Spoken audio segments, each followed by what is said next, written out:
How about that?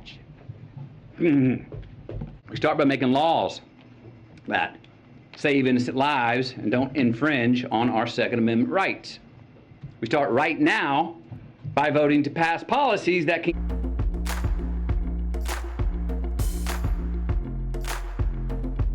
Welcome back, everybody. So I just watched Matthew McConaughey live on just about every single news station. They all put it out there, live stream, because he spoke live at the White House news briefing. What he talked about was the very sad incident that just recently happened down in Texas. He is actually from that same town. So Matthew McConaughey and his wife went down there the following day, met with parents, met with people. I personally thought that the presentation was pretty powerful. With Matthew being a gun owner from Texas, his approach on this is very interesting to listen to. So I know many of you don't like turning on the news, don't like watching the news. You like getting your news and updates from regular people like me or someone else, letting us cipher through it before it gets out to our communities. Now, when I see a famous actor come out and be part of the White House news briefing, it gets a lot of interest from everyone, and there's multiple ways to look at this. Now, there's a lot of people out there that are not for gun control, and there's people out there for gun control. So hearing it come from Matthew McConaughey is pretty interesting. More than anything, I have a couple questions about this speech that I want you guys to answer. So I'm gonna play the entire thing in case you missed it. If you've already seen it, just skip through to the end and listen to my questions. But I'm super excited to hear what you guys have to say. I really like the feedback on this one, because me, being a hunter, being a gun owner my whole life, I know what my perspective is, I know what I think, and I'm stuck up here in the mountains, and I don't necessarily know what everyone else thinks about this. So super curious to hear from you. So I don't need to say any more, let's get to this speech. Warning, it is graphic in moments because he is describing what happened. It's touching, a tearjerker, and pretty powerful at the same time. Let's start that speech, and then you guys tell me what you think.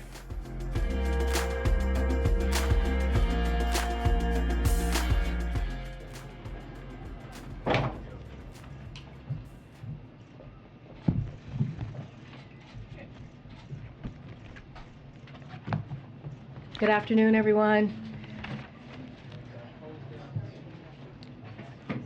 So I'd like to welcome Matthew and Camilla McConaughey to the White House today to speak on an urgent issue our nation is currently facing. You may know Matthew as an actor, but more importantly, he is a father, a native of Uvalde, Texas, and a gun owner. He is here today to use his platform to call on leaders to take bipartisan action to end the senseless killing and pass reasonable gun responsibility measures that we know will save lives. Just a few minutes ago, Matthew met briefly with the president to talk about the importance of taking action, keeping our communities safe. But without further ado, I would like to bring up Matthew. Thank you. Here we go. Thank you. Thank you. Thank you, Camilla. To make the loss of these lives matter. My wife and I, Camilla, we spent most of last week on the ground with the families in Uvalde, Texas. We shared stories, tears, and memories. The common thread, independent of the anger and the confusion and the sadness, it was the same. How can these families continue to honor these deaths by keeping the dreams of these children and teachers alive? Again, how can the loss of these lives matter? So while we honor and acknowledge the victims, we need to recognize that this time, it seems that something is different. There is a sense that perhaps there's a viable path forward. Responsible parties in this debate seem to at least be committed to sitting down and having a real conversation about a new and improved path forward. A path that can bring us closer together and make us safer as a country. A path that can actually get something done this time. Camilla and I came here to share my stories from my hometown of Uvalde. Came here to take meetings with elected officials on both sides of the aisle. We came here to speak to them, to speak with them, and to urge them to speak with each other.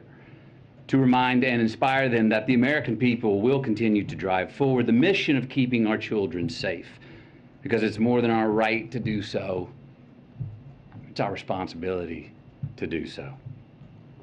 I'm here today in the hopes of applying what energy, reason, and passion that I have into trying to turn this moment into a reality.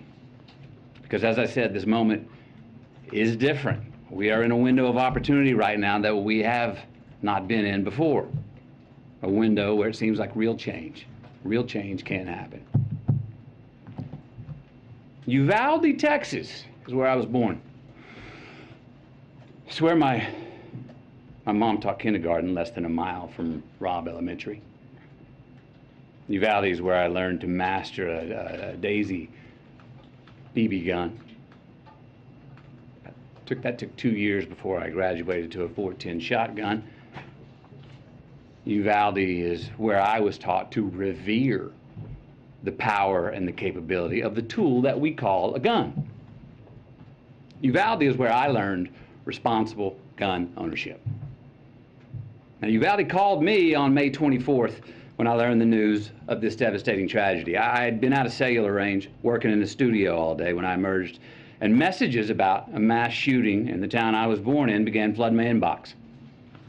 In a bit of shock, I drove home, hugged my children a bit tighter and longer than the night before, and then the reality of what had happened that day in the town I was born in set in. So the next morning, Camilla, myself, the kids, we loaded up the truck and we drove to Uvalde. And when we arrived a few hours later, I got to tell you, even from the inside of our vehicle, you could feel the shock in the town. You could feel the pain, the denial, the disillusion, anger, blame, sadness, loss of lives, dreams halted. We saw ministries, we saw first responders, counselors, cooks, families trying to grieve without it being on the front page news. We met with the local funeral director and countless morticians who hadn't slept since the massacre the day before, because they've been working 24/7 trying to handle so many bodies at once, so many little innocent bodies who had their entire lives still yet to live. And that is there that we met two of the grieving parents, Ryan and Jessica Ramirez. Their 10-year-old daughter, Alethea. She was one of the 19 children that were killed the day before. Now, Alethea, her dream was to go to art school in Paris and one day share her art with the world. Ryan and Jessica were eager to share Alethea's art with us and said if we could share it, that somehow, maybe that would make Alethea smile in heaven. They told us that showing someone else Alethea's art would in some way keep her alive. Now, this particular drawing is a self-portrait, all right, of Alethea drawing with her friend in heaven looking down on her, drawing the very same picture. Her mother said of this drawing, she said, you know, we never really talked to her about heaven before, but somehow she knew. Alethea was 10 years old. Her father, Ryan, this man was steady. He was uncommonly together and calm. When a frazzled friend of his came up and said, how are you so calm? I'd be going crazy. Ryan told him, he said, no, you wouldn't. No, you wouldn't. You'd be strong for your wife and kids, because if they see you go crazy, that will not help them. Just a week prior, Ryan got a full-time line job, stringing power lines from pole to pole. And every day since landing that well-paying full-time job, he reminded his daughter Alethea, he said, girl, Daddy gonna spoil you now. Told her every single night, he said, Daddy's gonna take you to SeaWorld one day.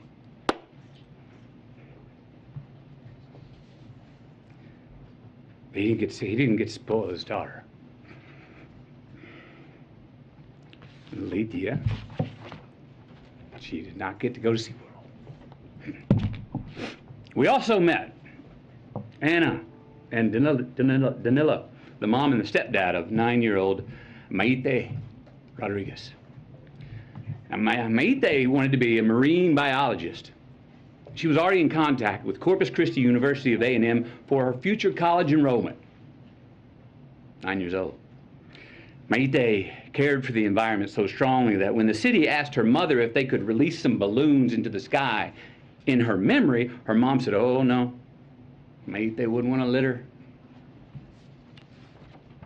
Maite wore green high-top Converse with a heart she had hand-drawn on the right toe because they represented her love of nature. Camilla's got these shoes. Can you show these shoes, please? Wore these every day. Green Converse with a heart on the right toe. These are the same green Converse on her feet that turned out to be the only clear evidence that could identify her after the shooting. How about that? Maite wrote a letter.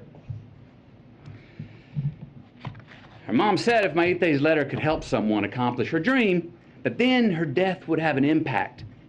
And it would mean her dying had a point and wasn't pointless. That it would make the loss of her life matter. The letter reads, "Marine biologist, I want to pass school to get to my dream college. My dream college is in Corpus Christi by the ocean. I need to live next to the ocean because I want to be a marine biologist. Marine biologists study animals and the water. Most of the time I will be in a lab. Sometimes I will be on TV."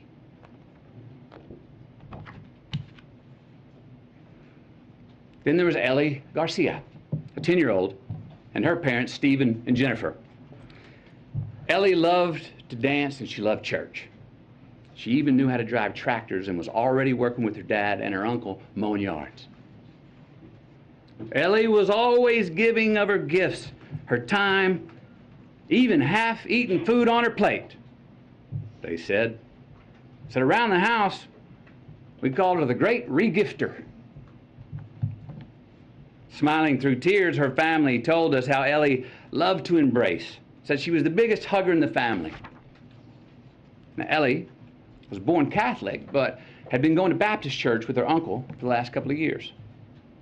Her mom and dad were proud of her because they said she was learning to love God no matter where.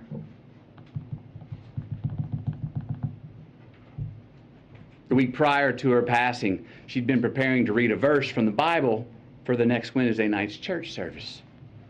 The verse was from Deuteronomy 6:5.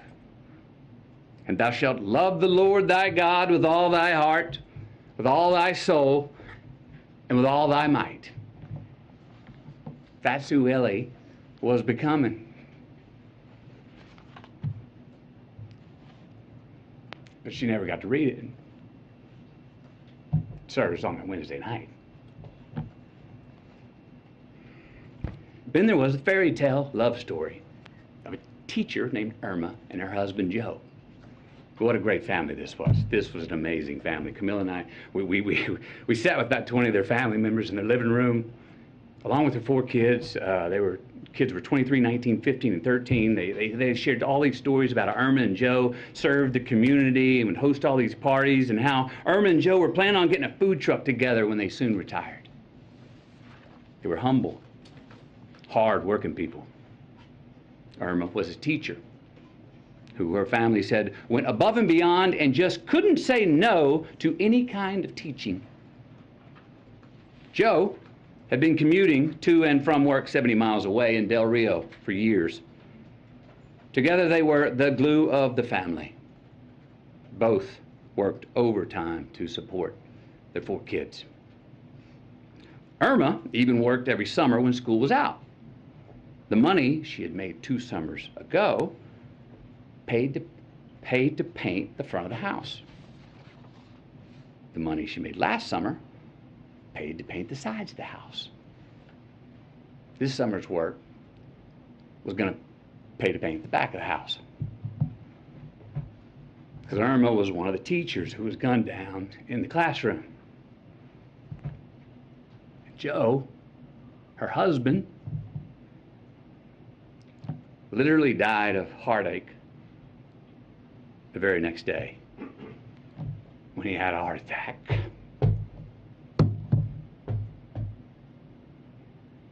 They never got to paint the back of their house. They never got to retire. And they never got to get that food truck together. We also met a cosmetologist. All right, she was well versed in mortuary makeup. That's the task of making the victims appear as peaceful and natural as possible for their open casket viewings. These bodies were very different. They needed much more than makeup to be presentable. They needed extensive restoration. Why? Due to the exceptionally large exit wounds of an AR-15 rifle. Most of the body is so mutilated that only DNA test or green Converse could identify them. Many children were left not only dead but hollow. So yes, counselors are going to be needed in Uvalde for a long time. Counselors are needed in all these places where these mass shooters have been for a long time. I was told by many that it takes a good year before people even understand what to do next. And even then, when they become secure enough to take the first step forward, a lifetime is not going to heal those wounds. But again, you know what every one of these parents wanted, what they asked us for? What every parent separately expressed in their own way to Camilla and me? That they want their children's dreams to live on. That they want their children's dreams to continue to accomplish something after they are gone. They want to make their loss of life matter. Look, we heard from so many people, right? Families of the deceased, mothers, fathers, sisters, brothers, Texas Rangers, hunters, Border Patrol, and responsible gun owners who won't give up their Second Amendment right to bear arms. And you know what they all said? We want secure and safe schools, and we want gun laws that won't make it so easy for the bad guys to get these damn guns. So, we know it's on the table. We need to invest in mental health care. We need safer schools. We need to restrain sensationalized media coverage. We need to restore our family values. We need to restore our American values. And we need responsible gun ownership. Responsible gun ownership. We need background checks. We need to raise the minimum age to purchase an AR-15 rifle to 21. We need a waiting period for those rifles. We need red flag laws and consequences for those who abuse them. These are reasonable, practical, tactical regulations to our nation, states, communities, schools, and homes. Responsible gun owners are fed up with the Second Amendment being abused and hijacked by some deranged individuals. These regulations are not a step back. They're a step forward for a civil society and the Second Amendment. Look, is this cure-all?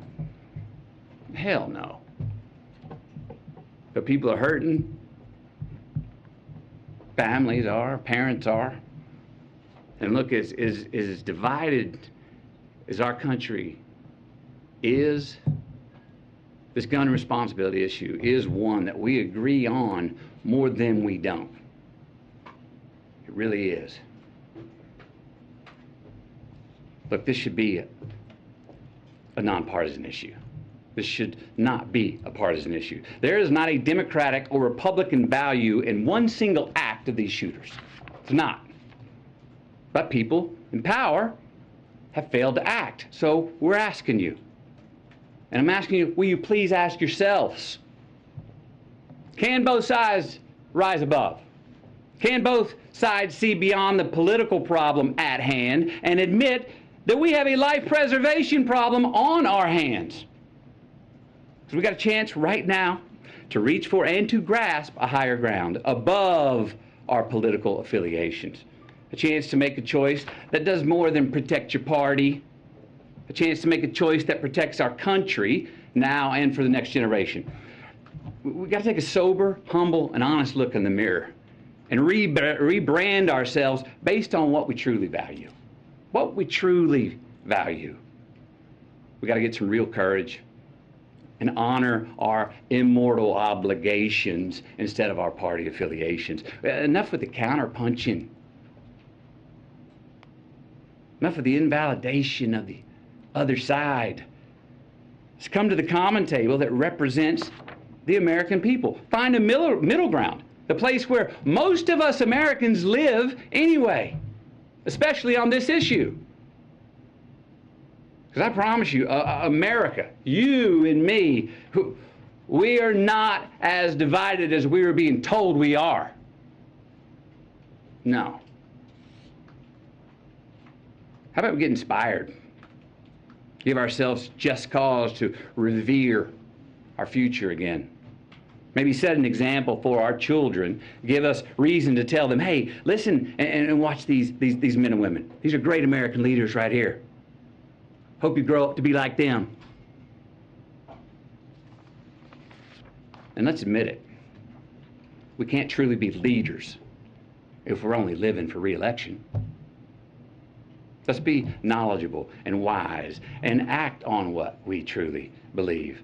Again, we got to look in the mirror, lead with humility, and acknowledge the values that are inherent to, but also above politics.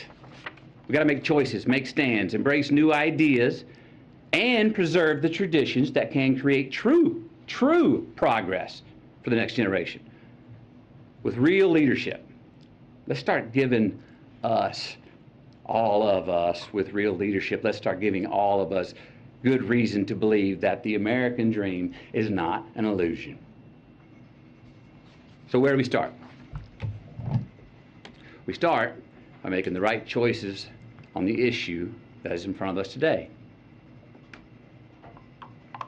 We start by making laws that save innocent lives and don't infringe on our Second Amendment rights. We start right now by voting to pass policies that can keep us from having as many Columbine, Sandy Hooks, Parklands, Las Vegases, Buffaloes, and Uvaldes from here on. We start by giving Alethea a chance to be spoiled by her dad.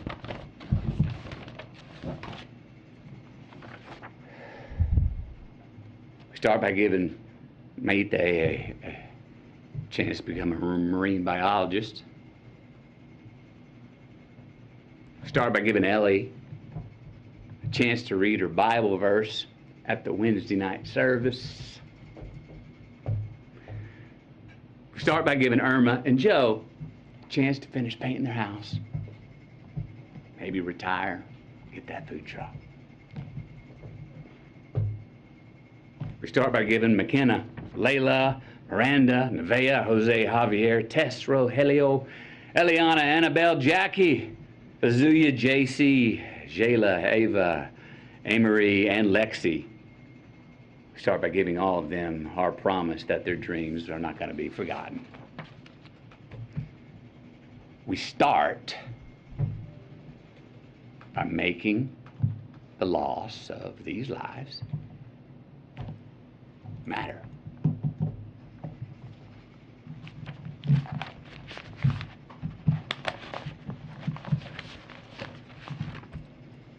Thank you. Thank you. When he spoke to the president, he said, are the changes that are being discussed enough for you, Mr. McConaughey? What was your message to the president? Okay, so what did you guys think of that? I know Matthew McConaughey, he's got some political interest. I know he's doing a live interview tonight with maybe Fox News, but is this 100% genuine? Is it driven by someone? But personally, I think that he was 100% genuine. I don't know if there's anything behind it or what. What do you guys think about this? Please tell me in the comments. I'm very curious to see what you have to say. Be sure to share this video with someone that may have not seen this yet. Don't forget to hit the like button. It really helps out the channel. And especially if you guys like me bringing this stuff that's super interesting to you. And I'm really looking forward to reading through these comments. We'll see you guys on the next one.